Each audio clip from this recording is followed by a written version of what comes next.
Bonjour à tous, bienvenue sur Crypto Signal. Aujourd'hui, on va faire un gros point sur Bitcoin comme d'habitude et sur, bien entendu, Ethereum. Ça fait plusieurs jours que je vous parle de cette vidéo d'analyse sur Ethereum. Donc on va faire un petit peu de glassnode sur Ethereum, un petit peu de choses vraiment intéressantes. On passe tout de suite en partage d'écran. J'en profite pour dire à ceux dont le type de contenu peut plaire de surtout pas hésiter à s'abonner, activer la cloche des notifications et éventuellement venir nous rejoindre sur le Discord. Ici, on est sur le Bitcoin face au dollar en daily et en l'occurrence, vous voyez ce triangle symétrique de creux dont on a déjà parlé hier. Alors, qu'est-ce qui se passe sur ce triangle? Hier, je suis allé retourner voir un petit peu dans les bouquins les préconisations d'analyse de cette figure et puis les statistiques éventuelles. En l'occurrence, là, sur ce triangle symétrique de creux, on aura une continuation baissière dans 57% des cas. Ça veut dire une sortie par le bas dans 57% des cas. Là, ce type de triangle sera mûr aux 2 tiers, aux 80% et non pas aux 2 tiers, comme j'ai dit hier dans la vidéo. C'est-à-dire que 80%, en gros, ça serait plutôt autour du 10 juillet, donc dans 4 jours, avec 40% de flowback. 40% de flowback, c'est tout simplement quand on vient taper par le bas et on vient vérifier, et 60% de pullback. Donc pullback, c'est quand, si jamais on en sort par le haut, on viendra retaper ici la figure. Donc voilà pour les targets de triangle symétrique de creux. Du coup, ça nous donne, je vais enlever un petit peu ici tout ça, voilà. Donc ça nous donne une potentielle sortie ici vers le 10 juillet et je trouve une target potentiellement intéressante qui, on vous le rappelle, on l'avait analysé hier, se trouve autour des 15 000 $. Ici, quelles sont les chances qu'on a de casser ce triangle à la hausse? Et ben, tout simplement pour ça, il faudra aller voir le momentum. Momentum qui est plutôt bon en daily, vous le voyez avec cette double divergence montée ici sur le MACD. On a croisé bullish sur le MACD. Pour le moment, ici, on était passé légèrement. Vous voyez que ça devient pâle ici sur les histogrammes. Et en fait, là, on repasse haussier à nouveau. Donc, plutôt bullish pour au moins un retest ici de la borne haute. Je crois qu'on l'a retesté hier d'ailleurs. Je ne sais plus, je ne me rappelle plus. On va regarder ça. Hop, tac. Du coup, on passe en 30 minutes là ici pour un petit peu analyser ça. Oui, c'est ça. Hier, j'ai dû faire la vidéo par ici et je vous avais dit, ça me paraît compliqué de casser ce triangle aujourd'hui vu le momentum, parce que le momentum était plutôt assez bon en 30 minutes et qu'on avait ici cette figure en W qui venait de se créer. Donc, vous voyez qu'on est plutôt venu ici retaper, en fait, un petit peu comme ce qu'on avait dit comme scénario hier, retaper le haut de la figure pour redescendre ensuite. Concrètement, ici, on a un autre triangle symétrique qui est plutôt un triangle symétrique de sommet. Là, on est en 30 minutes, donc on analyse une autre figure. Triangle symétrique de sommet, qui pour le coup, lui, et ça permet de faire un peu de la pédagogie sur les figures de continuation, aura des sorties haussières à 63%, et lui aussi sera prêt pour une sortie à 80% de la distance entre l'apex et le point de croisement des deux lignes. Donc là on y est en fait, le triangle est mûr là, c'est-à-dire que aujourd'hui à 14h il a été mûr et vous voyez qu'on en est sorti, par contre on est en train d'en sortir par le bas de ce triangle. Donc en l'occurrence ici, et on va aller voir le moment, vous voyez la cassure ici en bas là qui est en train de se faire, d'accord ? En l'occurrence ici, on serait plutôt dans les 37% de cas où ce triangle symétrique de sommet casse vers le bas. Qu'est-ce que ça peut nous donner de bullish cette histoire? Eh ben, ça pourrait nous donner un bull flag si jamais on s'arrête. Je vais vous tracer la ligne ici. Alors tout simplement, en fait, on va faire mieux que ça. On va juste copier celle-ci. Alors malheureusement, elle n'est pas restée parallèle, mais c'est pas grave. On va la remettre un petit peu à vue d'œil. Et bah tout simplement, garder ici cette trend et rebondir dessus et recasser plus tard, et bah ça ferait un magnifique bull flag, vous le voyez. Donc voilà, pour le moment, on perd cette trend en tout cas, on voit que c'est le cas, on voit que le momentum en 30 minutes est pas très joli, on avait un point de vente ici sur le Cypher qui a bien fonctionné, le money flow n'est pas en train de revenir à la hausse en 30 minutes, on avait aussi divergence baissière cachée ici, vous le voyez que le prix augmente.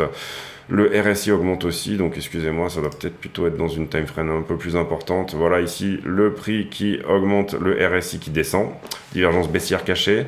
Est-ce que en 1 heure le momentum est un peu plus joli? Pas vraiment, on est en train d'entamer ici un mouvement de vente, vous le voyez, ici c'est la même chose. Le moment pour intervenir potentiellement ici, c'est quand le stochastique, le RSI donc qui est en haut, aura touché ici le bas. et qu'on a bien entendu un point d'achat en bas d'une vague baissière.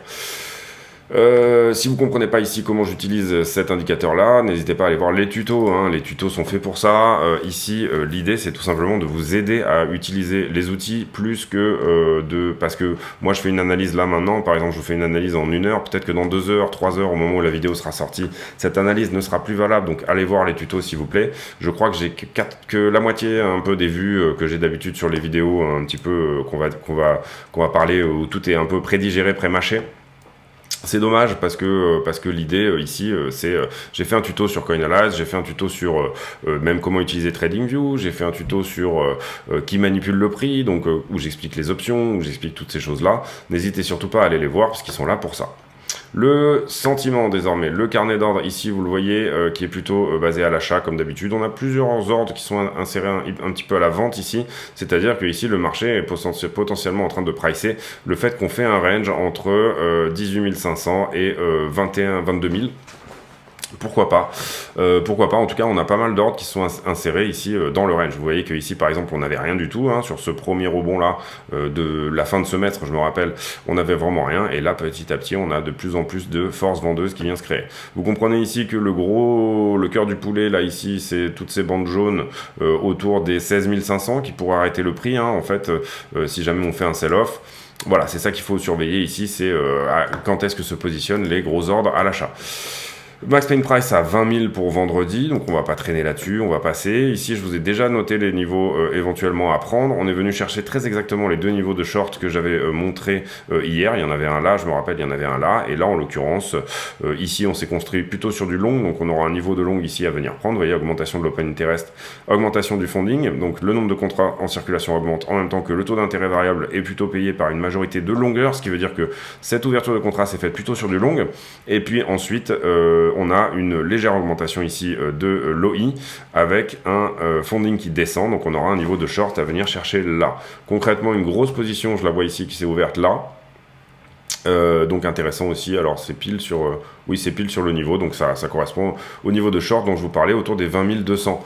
Pour l'instant, voilà, la journée aujourd'hui, au niveau du... On va passer assez rapidement sur les news, mais globalement, la news de la journée pour moi, c'est la sortie des minutes de la Fed, c'est-à-dire qu'on va avoir les retranscriptions à 20h écrites de tout ce qui s'est dit sur le dernier meeting de la Fed qui a eu lieu mi-juin, et ça c'est très important parce que le marché va les décrypter, il va analyser un petit peu tout ce qui s'est dit pendant cette réunion-là, et tout simplement, ici, ça peut donner à beaucoup de volatilité dans la journée sur Wall Street.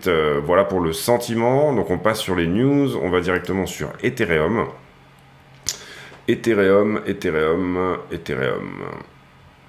Alors on va prendre ce contrat là. Voilà, je pense qu'on est... Voilà, c'est ça, c'est celui-là que je voulais. Donc, on se met ici en daily, on regarde un petit peu ce que pourrait nous dire l'action de prix. Vous savez que moi, mon scénario, en grande partie privilégié, c'est qu'on aille aux 30 000 sur Bitcoin avant de redescendre potentiellement aux 10 000. Pour l'instant, c'est le scénario que je vois venir. Voilà. C'est pas forcément ce qui va se passer, mais je suis obligé d'adapter parce que Elliott est un système. Là, en l'occurrence, je vais vous parler d'Elliott parce que ce scénario-là, je le pose très bien en Elliott comme étant une ending diagonale. Et Elliott est un système non pas de prévision de prix, mais de prise de profit, tout simplement. Il faut le considérer comme ça ici, et pour moi, c'est comme ça que je vois Elliott. Vous voyez ici cette espèce de biseau descendant. On aurait une déviation ici centrale, mais c'est normal, ça arrive assez souvent dans une ending diagonale. Ça, c'est une ending diagonale en 5, qui elle-même fait partie d'une flat étendue en ABC, que vous voyez ici en bleu. Donc c'est la dernière vague, c'est la C d'une ending diagonale. En l'occurrence, sur une ending diagonale, on s'attendra à ce que la vague 4 fasse 38,2%, donc le premier arrêt, de la vague 3. Donc on prend la vague 3 en entier et on calcule le 38,2 qui ici se trouve à 1911 $. Donc quelle est ma technique? Moi, c'est tout simplement j'ai acheté de l'Ether ici juste en dessous des 1000 $. Concrètement, l'idée c'est de vendre une partie ou de tout vendre la partie de cet achat. J'avais déjà acheté de l'Ether ici autour des 200 $, j'en ai distribué un petit peu, j'en ai racheté sur le dip de cet été, j'en ai redistribué ici sur cette montée et désormais je me suis repositionné à l'achat ici sur Ether autour des 1000 $. 1000 $, ça veut dire pour moi repasser ici aux 1009. Je revendrai la totalité de ce que j'ai acheté ici à 1000 $. Donc pour moi, c'est plutôt un trade ici que je suis en train de placer. Je revendrai la totalité tout simplement parce que j'ai encore de l'Ether derrière. Donc ici, je lourde une partie de mon bag. en jouant ce scénario-là, mais c'est pas 100% de mon scénario, d'accord.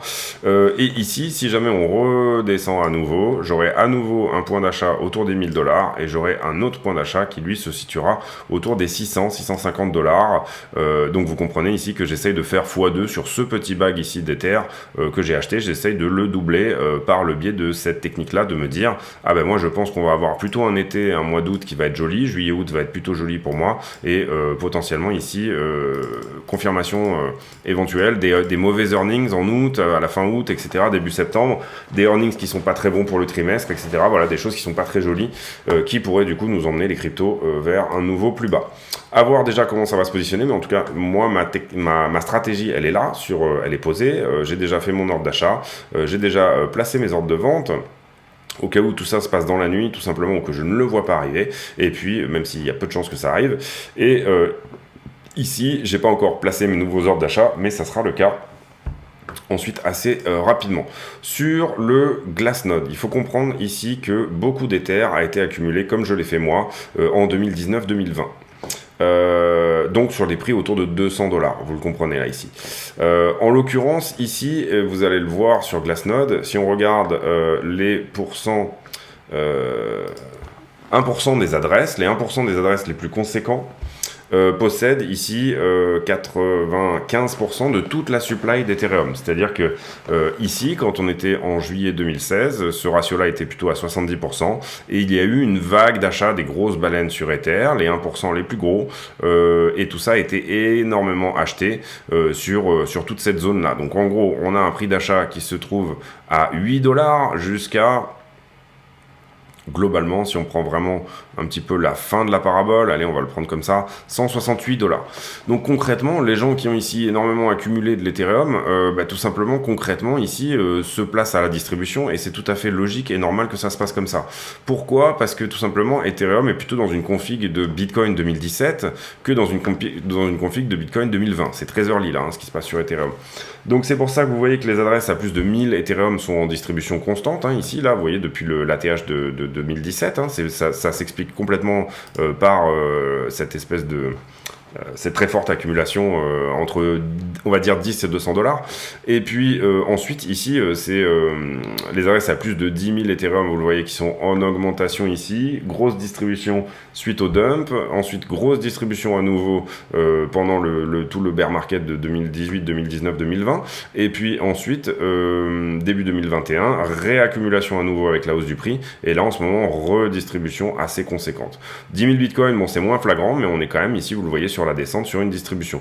Donc la logique ici est un petit peu inverse, enfin c'est pas la même que celle de Bitcoin, c'est ça que je veux vous dire. Pour les adresses à plus de 1 Ethereum, accumulation constante, et c'est plutôt logique et normal. Plus de 10 Ethereum, accumulation constante, sauf légère distribution ici, vous le voyez, sur le premier bull run. Donc ça, c'est complètement normal aussi. Et plus de 100 Bitcoin, vous voyez qu'on a une très forte accumulation ici, pré-halving en fait. Entre 235 et 227 $, on a eu ce niveau des plus de 100 Bitcoin qui a énormément augmenté. Et puis ensuite, distribution constante, jusqu'à aujourd'hui recommencer à accumuler. Et là, ça a plus de 32 Ethers, qui est un petit peu le seuil sur lequel vous pouvez stacker vous-même vos Ethers sans faire partie d'un pool de liquidité. Vous le voyez, augmentation constante, distribution sur le bull run, et là, à nouveau, réaugmentation en même temps qu'on va vers The Merge. The Merge devrait arriver entre août et novembre.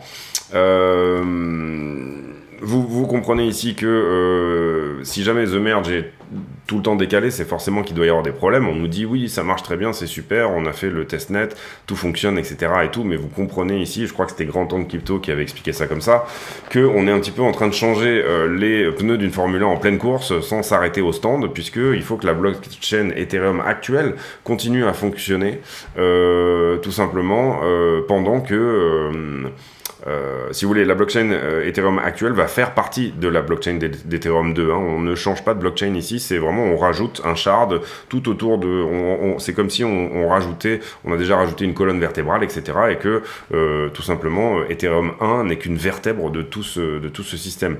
Donc toutes les dApps, toutes les applications décentralisées doivent continuer à fonctionner, toute la DeFi doit continuer à fonctionner, tous les smart contracts qui sont déjà en service doivent continuer à fonctionner. Donc c'est quelque chose d'excessivement difficile à faire. Concrètement, comment je vois The Merge, moi, pour l'avenir d'Ethereum? Je pense comment dire? Je pense que The Merge va donner lieu plus à... The Merge, en fait, j'ai un problème par rapport à ça, règle tous les problèmes d'Ethereum. Et donc du coup aussi risque de faire mal à tous les Ethereum killers, donc les Solana et compagnie, quoi, voilà.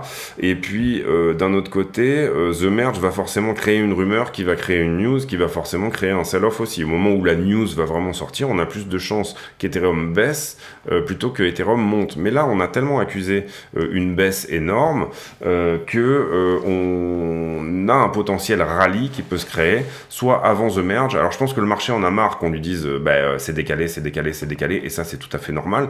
Donc aujourd'hui on est plutôt en train de passer sur des news, c'est comme quand vous criez au loup tout le temps, etc. C'est difficile d'accepter des news comme étant des bonnes news quand on vous dit bah oui entre août et novembre. Bon alors on nous avait dit au 21 juin déjà quand on était en janvier. Donc je sais pas, je pense que le marché en a un petit peu marre de ça. Ça, je pense que c'est vraiment le cas.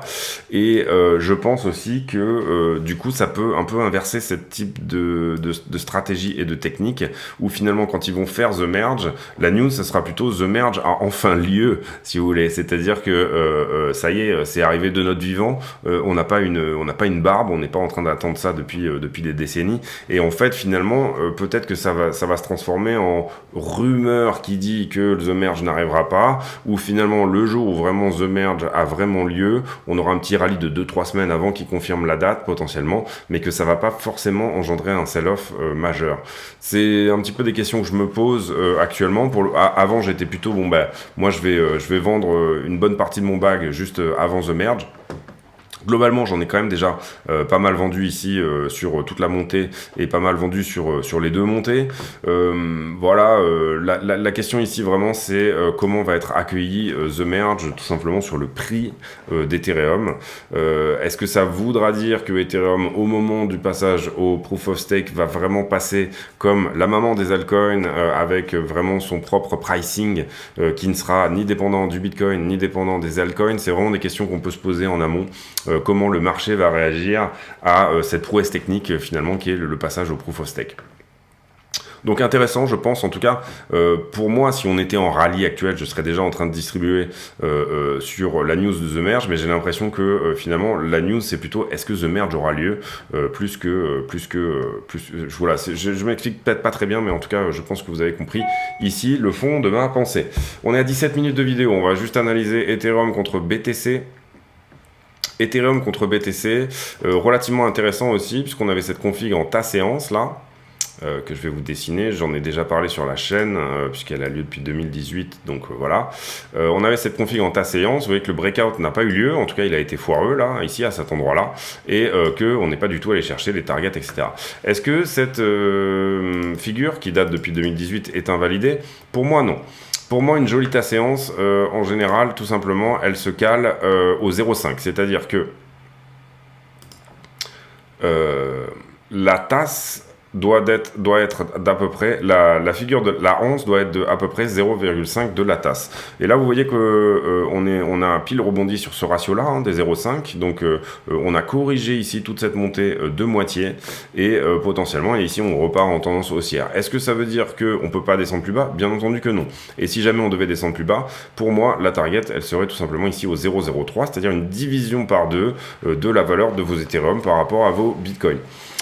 A l'inverse, on peut se dire aussi que si jamais on crée vraiment cette grande anse, hein, qui serait vraiment énorme là pour le coup, qui aurait un petit peu cette tête-là, alors vous voyez qu'elle est pas très propre, mais c'est pas vraiment la question. On a eu un test de la ligne de coup dedans, c'est pas ça qui invalide littéralement la figure. On reste dans cette notion de la anse doit être de 0,5 au maximum de la descente.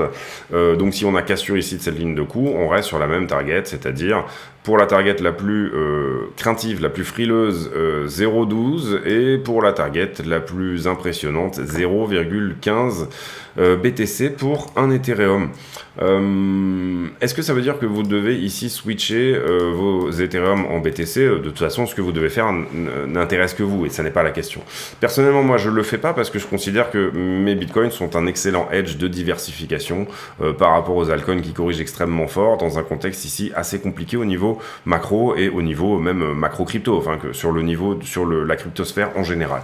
Donc ici, j'aurai pas mal de frilosité à venir changer mes bitcoins pour des Ethereum, donc c'est quelque chose que je ne vais pas faire. Par contre, il faut comprendre ici que en termes de bitcoin ou altcoin season, on est plutôt sur une fin de Bitcoin season, ou en tout cas on est plutôt dans une Bitcoin season. Donc ça veut dire que théoriquement, vos bitcoins valent plus cher par rapport à vos altcoins, et ça c'est des ratios qu'il faut jouer en général, c'est-à-dire que ce type de... Alors on était avant, bien entendu, sur des niveaux beaucoup plus... C'était vraiment, on passait d'une altcoin à bitcoin, bitcoin, etc. Vous voyez que c'est assez rare qu'on latéralise à ce point-là dans une zone. Vous voyez que ça avait été un petit peu le cas ici en 2017. Voilà, c'est assez rare en tout cas qu'on soit dans des niveaux-là. En tout cas, pour moi, comment je lis cette charte ici et comment j'y réfléchis, tout simplement, c'est que on a eu cette config ici qui était un peu similaire à 2020, donc sur la descente. On est venu ici faire quelque chose qui est plutôt similaire à justement 2017, la fin du bear market 2017. Je dis pas qu'on est en fin de bear market, même si vous savez que c'est un... Enfin, moi, mon scénario est qu'on va... rebondir plus vite que ce qu'on pense, ou en tout cas avoir un joli deuxième semestre. Oui, donc du coup, voilà, pour moi, ça peut être en tout cas intéressant ici de se positionner à l'achat sur des altcoins et éventuellement, potentiellement, de se positionner à la vente sur une partie, sur les paires en fait, altcoin contre BTC, ça peut être intéressant parce que la volatilité est plus importante que tout simplement dollar contre altcoin. Et vous le voyez, enfin en tout cas, elle est émulsée, elle est enhancée, elle est excitée encore plus, elle est encore plus violente que celle si vous jouez contre le dollar, et bien tout simplement en termes de BTC, racheter contre du BTC ici au niveau des altcoin season est beaucoup plus intéressant en termes de performance, hein, bien entendu. Si vous jouez contre BTC, vous jouez un petit peu la doublette.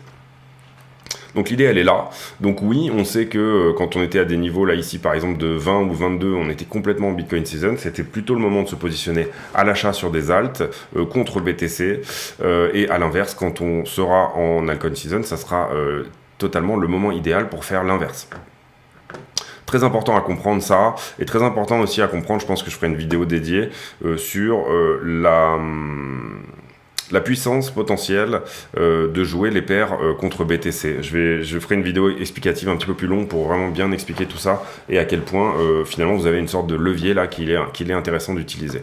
Donc ici, oui, certains pourront dire, alors pour l'instant le rebond il est vraiment sporadique, hein, vous voyez qu'on peut tout à fait être dans ce type de zone là où finalement on a recorrigé beaucoup plus derrière, hein, donc c'est aussi l'idée de prendre des risques, elle est aussi là, hein, elle est aussi tout simplement en disant bah, moi je joue ce risque-là et je prends le risque que mon investissement en Bitcoin soit divisé par deux. Il n'y a pas d'investissement en crypto qui soit totalement non risqué, il n'y a pas de décision de retournement de tendance qui soit non risquée également, mais très souvent ce sont des décisions qui payent le plus parce que vous avez d'excellents points d'entrée.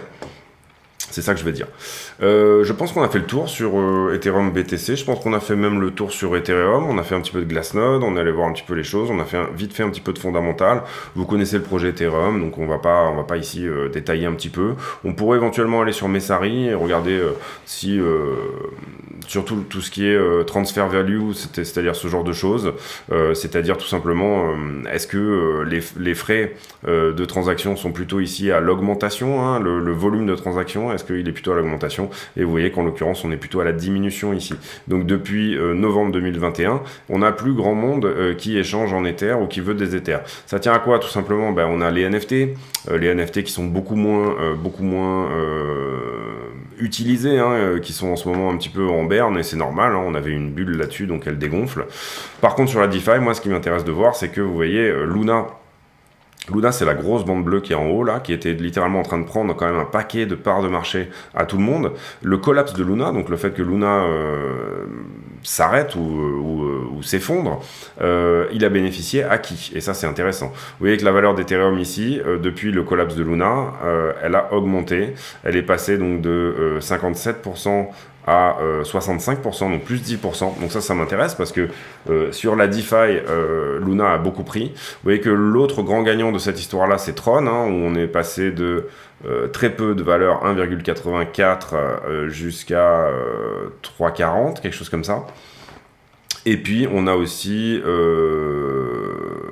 Avalanche a perdu et Solana a bien augmenté aussi, il est passé de 2,90 à 3,49. Donc pour moi les deux grands gagnants de ce collapse de Luna sont finalement Ethereum, Tron et j'ajouterai Solana également. Donc ça fait 3. Donc voilà, NFT en berne, mais DeFi en hausse, en tout cas depuis le collapse de Luna, Ethereum recommence à avancer, volume de transactions descendant, donc ça c'est pas génial. On pourrait regarder ici également les adresses actives.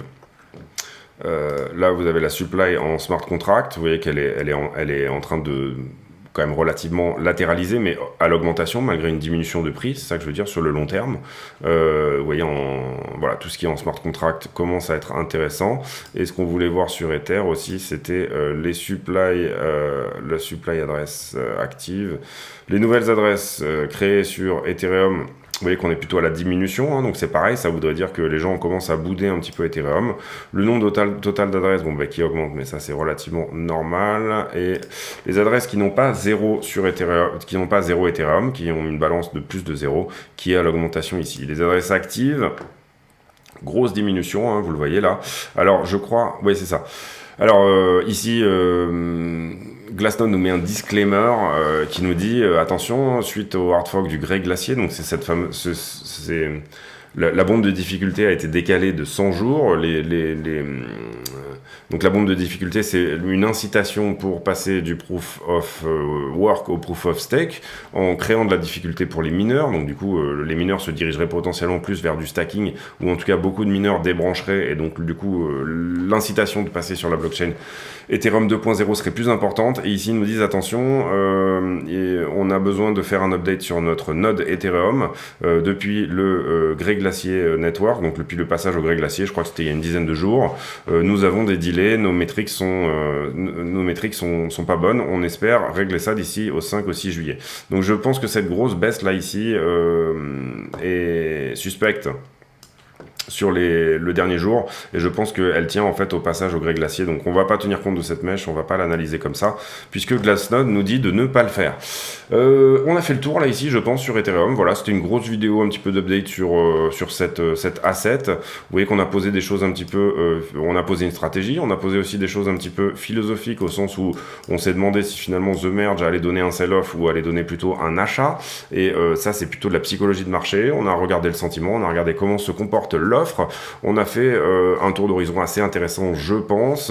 Voilà, est-ce que Ethereum va pumper au 2000 pour ensuite redescendre au 500? Il n'y a que le marché qui a la réponse à ça. En tout cas, en termes de prise de profit, etc., il faut toujours avoir une stratégie, toujours se dire, bon, je serai vendeur à tel niveau, finalement, ou alors tout simplement, je crois vraiment fondamentalement énormément dans le projet d'Ethereum, par exemple, et je veux en accumuler le plus possible avant que Ethereum vale 100 000 $.